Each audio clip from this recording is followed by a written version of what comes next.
नमस्कार। मैं हूं जम्मू आनंद। करता हूं सीधी बात। पिछले 3-4 दिनों में नागपुर, जहां तक राजनीतिक सरगर्मियों का सवाल है, थोड़ा सा केंद्र बना रहा। उसकी दो वजह है, मैं दोनों में विस्तार से जाऊंगा।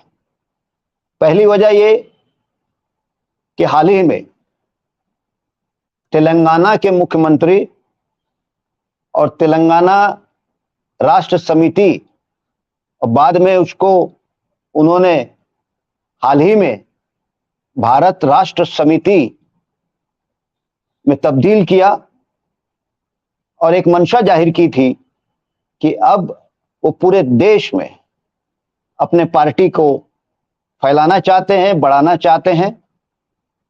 और उसी की कड़ी में उनकी जो नजर लगी हुई है वो है महाराष्ट्र। उसका कारण भी यह है कि महाराष्ट्र तेलंगाना की सीमा से लगा हुआ है। थोड़ा बहुत महाराष्ट्र जो है वो आंध्रा की भी सीमा से लगा हुआ है। और तेलुगु भाषिक जो लोग हैं वो महाराष्ट्र में बड़ी संख्या में अलग अलग जिलों में बसे हैं। खास करके बीड़ी उद्योग में जो मजदूर है, पश्चिम महाराष्ट्र, मुंबई, ठाना, कल्याण, नांदेड़, थोड़ा बहुत औरंगाबाद, उस्मानाबाद, ये जो कुछ राज्य के जिले हैं, यहां पर बहुत पहले से तेलुगु भाषी, पूना खास करके तेलुगु भाषी मजदूर बड़े पैमाने में रहते हैं। एक यवतमाल के बाद भी लग जाता है, उधर शोलापुर के बाद नांदेड़ से लग जाता है, उस्मानाबाद से लग जाता है। तो इसीलिए शायद तेलंगाना के मुख्यमंत्री चंद्रशेखर राव, जिन्होंने अपनी कोई महत्वाकांक्षा छिपा के नहीं रखी, कुछ महीने पहले तो वो विपक्षी दलों की एकता के काम में भी जुटे हुए थे और बहुत तीखी आलोचना वो प्रधान सेवक प्रधानमंत्री नरेंद्र मोदी की करते थे। यहां तक कि जब भी मोदी हैदराबाद जाते हैं तो प्रोटोकॉल के मुताबिक मुख्यमंत्री अगर है मुख्यालय में या नहीं भी है, तो उन्हें अगर यह मालूम हो जाए कि देश का प्रधानमंत्री हमारे राज्य में आ रहा है, तो उनके स्वागत में, उनके आगमन के स्वागत में रिसीव करने के लिए मुख्यमंत्री को भी हवाई अड्डा जाना होता है। लेकिन हमने देखा है कि पिछले कुछ दिनों में अपनी एक स्वतंत्र छवि, ऐसी छवि कि मोदी से अगर कोई टकरा सकता है तो वो कोई और नहीं, चंद्रशेखर राव है, ऐसा एक बर्ताव वो कर रहे थे। और उसी की कड़ी में महाराष्ट्र में वो पैर जमाने की कोशिश कर रहे हैं। नागपुर में खास करके विदर्भ स्तर के कार्यकर्ताओं की एक बड़ी मीटिंग उन्होंने की। मीटिंग सफल थी, हॉल बड़ा था, भर गया था। और उन्होंने जो भाषण दिया, भाषण वैसा अच्छा था, क्योंकि उनके भाषण में खास करके तेलंगाना में वो मुख्यमंत्री बनने के बाद पिछले 9 वर्षों में क्या आमूलचूल परिवर्तन उस राज्य में लाया गया, इसकी एक जानकारी भरा वो भाषण था। और वो ये दावा भी करते हैं अब कि पूरे देश में अगर कल्याणकारी योजना और बड़ी सफलता के साथ किसी राज्य में अमल में लाया जा रहा है तो कोई और राज्य नहीं, अकेला तेलंगाना एक ऐसा राज्य है। वो दावा करते हैं, वो ये दावा करते हैं कि जिस तरीके से तेलंगाना में पिछले 9 वर्षों में 24 घंटे बिजली आ गई, पानी फुकट हो गया, न जाने किसानों को खेत को पानी, पीने को पानी, अनेकों ऐसे स्कॉलरशिप, शिष्यवृत्ति की योजनाएं उन्होंने लागू की। लेकिन असली मुद्दा यह है कि अपने भाषण के बाद उन्होंने जो पत्र परिषद ली, उस पत्र परिषद में उन्होंने ऐलान कर दिया कि 2024 के जो चुनाव है, महाराष्ट्र की सारी सीटों पर भारत राष्ट्र समिति चुनाव लड़ेगी, इस बात का ऐलान कर दिया।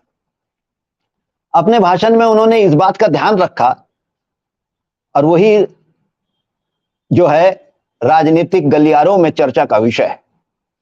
अपने पूरे भाषण में उन्होंने केंद्र सरकार पर कोई टीका नहीं करी, नरेंद्र मोदी पर एक शब्द उन्होंने नहीं बोला। उन्होंने ये बोला जरूर है कि मैं किसी की व्यक्तिगत टीका नहीं करना चाहता हूं।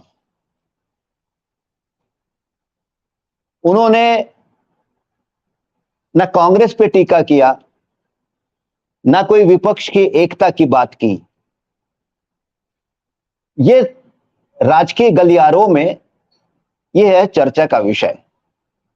और चर्चा का विषय यह भी है कि 4-6 महीने के प्रयासों से कैसे कोई पार्टी का नेता इस बात का ऐलान कर सकता है कि अब की बार किसान की सरकार, कोई राजनेता 6 महीने के कामकाज में यह दावा कैसे कर सकता है कि वो महाराष्ट्र जैसे बड़े राज्य के सभी सीटों पे चुनाव लड़ेंगे।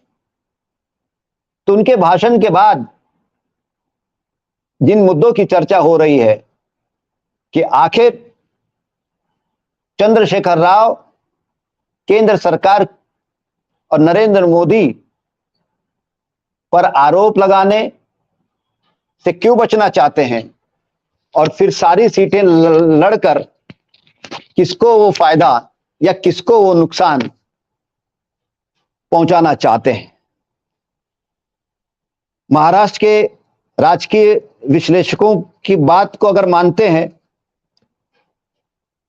तो नरेंद्र मोदी पर टीका करना, आलोचना करने से बचकर, केंद्र सरकार पे आलोचना करने से बचकर और पूरे महाराष्ट्र में चुनाव लड़ने का दावा करके कहीं ना कहीं बीआरएस ये बीजेपी की मदद करना चाहता है। और जिन इलाकों से वो चुनाव तो पूरे राज्य में लड़ना चाहते हैं, लेकिन पार्टी को जिस तरीके से जिन इलाकों में वो लॉन्च कर रहे हैं, वो तमाम वो इलाके हैं जहां कांग्रेस या राष्ट्रवादी कांग्रेस के गढ़ है। इसलिए जो है कि चंद्रशेखर राव की बदली हुई भूमिका शक के घेरे में है। वो अभी से बीजेपी की बी टीम के रूप में वो अपना चेहरा बना रहे हैं,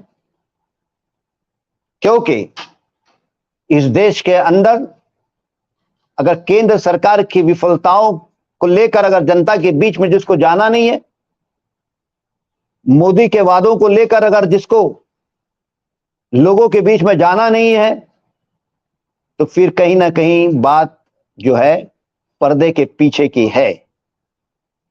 इसलिए आने वाले दिनों में यह देखना बहुत दिलचस्प होगा कि बीआरएस जो है वो किस तरीके की राजकीय, जिसको बोलते हैं ना पॉलिटिक्स ऑफ कन्वीनियंस जो है, के आधार पर महाराष्ट्र में वो क्या करने जा रहे हैं, ये जैसे जैसे दिन नजदीक चुनाव के लिए आते जाएंगे, जैसे जैसे चुनाव की एक तस्वीर स्पष्ट होते जाएगी, वैसे वैसे बीआरएस का असली रूप और चेहरा भी सामने आने वाला है।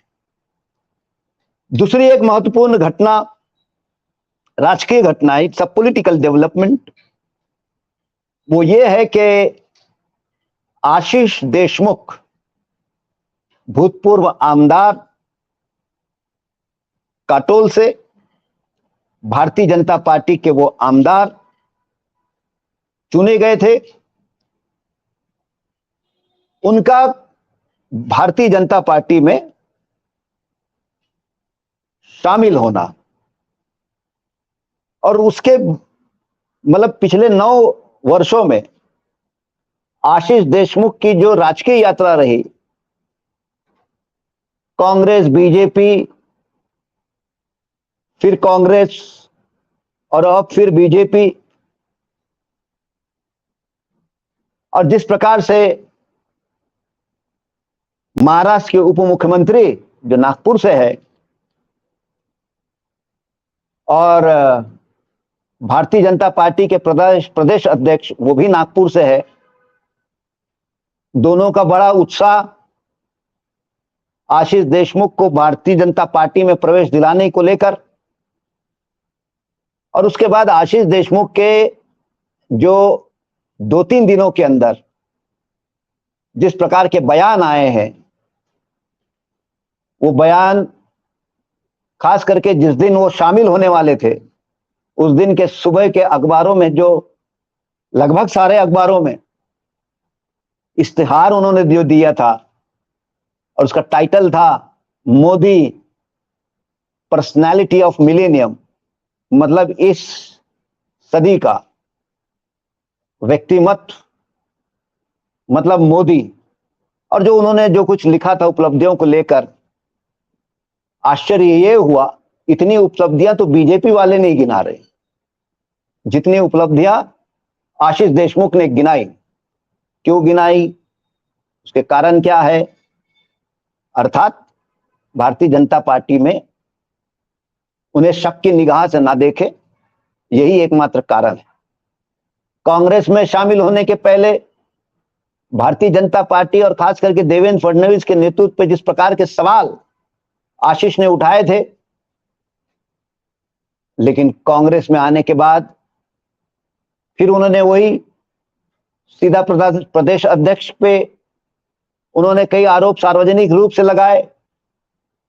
हम ये नहीं भूलना चाहिए कि जब कांग्रेस पार्टी के राष्ट्रीय अध्यक्ष का चुनाव हो रहा था, उस वक्त आशीष देशमुख शशि थरूर के साथ थे। ऑफिशियल जो उम्मीदवार थे खरगे जी के विरोध में शशि थरूर ने जो अपना नामांकन भरा था, तो शशि थरूर के साथ आशीष देशमुख थे। नागपुर की सभा भी उन्होंने आयोजित की गई थी। बीच में आशीष देशमुख इस बात को भी आजमाने की कोशिश कर रहे थे कि प्रशांत किशोर को नागपुर में बुलाकर उनके माध्यम से कुछ विदर्भ की बात करें और नए ढंग से अपने आप को लॉन्च करने की वो कोशिश जरूर कर रहे थे। उसी सिलसिले में उन्होंने एक सभा प्रशांत किशोर की भी लगाई थी नागपुर में, लेकिन प्रशांत किशोर ने उसी सभा में आशीष देशमुख के प्रयासों की हवा निकाल दी थी। वो हवा मैं इसलिए बोल रहा हूं निकाल दी थी कि प्रशांत किशोर ने स्पष्ट रूप से कह दिया कि मैं कुछ जो है यहां आके विदर्भ राज्य बनाने के लिए मैं कुछ अपने ढंग से प्रयत्न करूंगा नहीं, यह आप लोगों को करना है। कभी कभार अगर मेरी सलाह आप लोग को लेना है तो आप सलाह जरूर ले सकते हैं, मैं सलाह दूंगा, लेकिन करना आप लोगों को है। तो जब सब कुछ अपने को ही करना है तो फिर प्रशांत किशोर की क्या जरूरत है? क्योंकि अंततोगत्वा आशीष देशमुख एक ऐसे नौजवान है जो इस बात की चिंता करे बगैर जिस पार्टी में भी वो रहते हैं वहां पर नेतृत्व को लेकर जो सवाल वो खड़ा करते हैं, और उस तमाम सवाल वो मीटिंगों के अंदर नहीं करते हैं, फोरम में नहीं करते हैं, पहले सार्वजनिक रूप से वो सवाल उठाते हैं, अखबारों में पहले छपवाते हैं और उसके बाद वो लेटरबाजी करते हैं। ये उनकी स्टाइल है। और जिस दिन प्रवेश उनको लेना था उसके एक दिन पहले वो शिरडी गए थे साईं बाबा के दर्शन के लिए। वहां पर उन्होंने पत्रकारों से बात करते हुए कहा कि जनता की सेवा करने के लिए आमदार बनना बहुत जरूरी है या जनप्रतिनिधि बनना बहुत जरूरी है, और निश्चित तौर पर मुझे जनता की सेवा करना है और जनता की सेवा करने के लिए मुझे आमदार तो बनना है। और इसलिए 2024 में उन्होंने कहा कि आशीष देशमुख महाराष्ट्र के विधानसभा में दिखेंगे। और उसके बाद जब नागपुर में प्रवेश हुआ तो प्रवेश में उन्होंने कुछ कहा नहीं। उन्होंने यह संकेत दिया कि मैं संगठन, भारतीय जनता पार्टी का संगठन मजबूत करना चाहता हूं। और फिर उप मुख्यमंत्री देवेंद्र फडणवीस ने भी अपने भाषणों में कहा कि आशीष देशमुख एक बहुत अच्छे संगठक है और इसके लिए संगठन की उनको जिम्मेदारी दी जाएगी। और उन्होंने उम्मीद की कि आशीष देशमुख के नेतृत्व में खास करके विदर्भ के इलाके में भारतीय जनता पार्टी का संगठन मजबूत होगा। और बाद में अखबार में ये छपा कि मैं कोई चुनाव नहीं लड़ने वाला। तो आशीष देशमुख भारतीय जनता पार्टी में प्रवेश करते ही एक ही हफ्ते में अलग अलग अपने ही एक भूमिका को खंडन करने की सारे बयान उन्होंने दिया है। बीजेपी को ऐसा लगता है कि आशीष देशमुख ये ओबीसी के नेता के रूप में जो है ओबीसी समाज को वो गोलबंद करेंगे और एक प्रकार से कुंभी समाज में, जिस समाज में बीजेपी की घुसपैठ उतनी नहीं है जितनी तेली समाज में है, वो पूरी उम्मीद लेके चल रही है कि आशीष देशमुख एक कुंभी समाज के निर्विवाद नेता है और आशीष देशमुख के नेतृत्व में भारतीय जनता पार्टी जो है कुंभी समाज में लोकप्रिय होगी, या बीजेपी को कुंभी समाज में ले जाने के लिए आशीष देशमुख एक चेहरा है। आशीष देशमुख बहुत ही प्रबल विदर्भ राज्य के समर्थक है और जब वो बीजेपी छोड़े तो उन्होंने बीजेपी के नेतृत्व पे जिस प्रकार के हमले किए थे और विदर्भ राज्य की बात को लेकर एक प्रकार से टूट पड़े हुए थे, लेकिन जब आज बीजेपी में वो प्रवेश कर गए तो विदर्भ की बात एक सिरे से वो भूल गए या फिर विदर्भ की बात वो करना नहीं चाहते। आने वाले दिनों में पता चलेगा। आने वाले दिनों में यह भी पता चलेगा कि आशीष देशमुख की वजह से बीजेपी को कितना फायदा होगा या नुकसान होगा, यह भी आने वाले दिनों में पता चलेगा। लेकिन यह बात सही है कि जैसे जैसे चुनाव नजदीक आते रहेंगे इस प्रकार से नेताओं के द्वारा एक पार्टी छोड़े दूसरे पार्टी में शामिल होने की भी खबरें आते रहेगी। देखते हैं आशीष देशमुख भारतीय जनता पार्टी महाराष्ट्र के अंदर जिस हालात से गुजर रही है, जिसको हम कह सकते हैं कि महाराष्ट्र की राजनीति में आज की तारीख में सबसे ज्यादा हालात अगर किसी पार्टी की खराब है, किसी का नुकसान होते हुए दिखता है तो भारतीय जनता पार्टी है। तो इस डूबते हुए जहाज को बचाने में आशीष देशमुख कितना कारगर सिद्ध होंगे ये तो आने वाले दिनों में वक्त बताएगा। तब तक के लिए जो है हम देखें रास्ता। आज के लिए बस इतना ही। कल फिर मिलेंगे किसी नए मुद्दे के साथ। तब तक के लिए धन्यवाद।